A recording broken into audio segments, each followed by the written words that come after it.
শ্রমিকের রক্তে রাঙানো মহান মে দিবস আজ। এই দিনের মাহাত্ম্য নিয়ে বিশ্বের সব ভাষায় সব দেশে লেখা হয়েছে প্রচুর গল্প, কবিতা, উপন্যাস। সঙ্গীত শিল্পীরা গেয়েছেন গান। শ্রমজীবী মানুষের জীবন যাপন ও অধিকার নিয়ে হয়েছে অনেক সিনেমা, যে সিনেমাগুলো শুধু বিনোদন নয়, চিন্তার খোরাকও। তেমন কিছু সিনেমা নিয়েই এবারের প্রতিবেদন।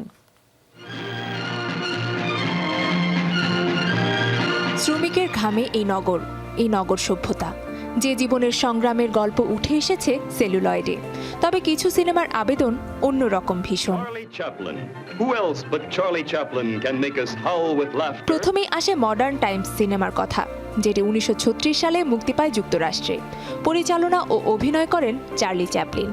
শিল্প বিপ্লবোত্তর সময়ের এক শ্রমিকের যান্ত্রিকতা, চাকরির চাপ ও সমাজের পুঁজিবাদী কাঠামোর সঙ্গে লড়াইয়ের গল্প উঠে এসেছে পুরো সিনেমায়। দ্য বাইসাইকেল থিভস 1948 সালে মুক্তি পায় ইতালিতে। পরিচালনা করেন ভিট্টোরিও ডে সিকা। রোম শহরে এক দরিদ্র শ্রমিকের বাইসাইকেল চুরি হয়ে যায়, যা তার একমাত্র উপার্জনের মাধ্যম। সে ও তার ছোট ছেলে সেই বাইসাইকেল খুঁজতে ঘুরে বেড়ায় পুরো শহর। 2019 সালে যুক্তরাজ্যে মুক্তি পায় সরি উই মিসড ইউ। পরিচালনা করেন কেইন লোচ। এক মধ্যবিত্ত পরিবারের পিতা অনলাইন ডেলিভারি ড্রাইভার হিসেবে কাজ শুরু করে।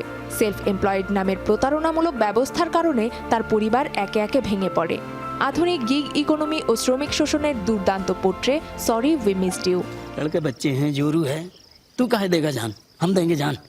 পিপলি লাইভ 2010 সালে মুক্তি পায় ভারতে। পরিচালনা করেন আনুশা রিজভি। দুজন দরিদ্র কৃষক চরম হতাশায় আত্মহত্যার সিদ্ধান্ত নেয়, কারণ এতে সরকার ক্ষতিপূরণ দেয়। মিডিয়া ও রাজনীতি কিভাবে সেই ঘটনাকে ব্যবহার করে তা ব্যঙ্গাত্মক ভঙ্গিতে উপস্থাপন করা হয়েছে সিনেমায়। ভেবে দেখো, এরকম 2টা বা 3টা টি শার্ট তোমাদের 1 মাসের বেতনের সমান। 2019 সালে বাংলাদেশে মুক্তি পায় মেড ইন বাংলাদেশ। পরিচালনা করেন রুবাইয়াত হোসেন। শিমু নামে এক গার্মেন্টস কর্মী সহকর্মীদের অধিকার আদায়ের জন্য একটি শ্রমিক ইউনিয়ন গঠনের চেষ্টা করে। সমাজ ও পুঁজিবাদের বাধার মুখে দাঁড়িয়ে সে নিজের আত্মমর্যাদার জন্য লড়ে যায়। বাংলাদেশের পোশাক শিল্পে কর্মরত নারীদের সংগ্রাম ও অধিকার নিয়ে এমন গল্প দেখা যায়নি আগে। সিনেমাগুলোতে সরাসরি মে দিবসের মাহাত্ম্য উঠে না এলেও আছে দরিদ্র, নিপীড়িত ও শ্রমিক মানুষের কথা, যে কথা মনে করাবে শ্রমিকের রক্তে পাওয়া মে দিবস। Nusrat Ahmed Urnisha, showbiz tonight. आत्महत्या का सरकार पैसा देती है, पैसा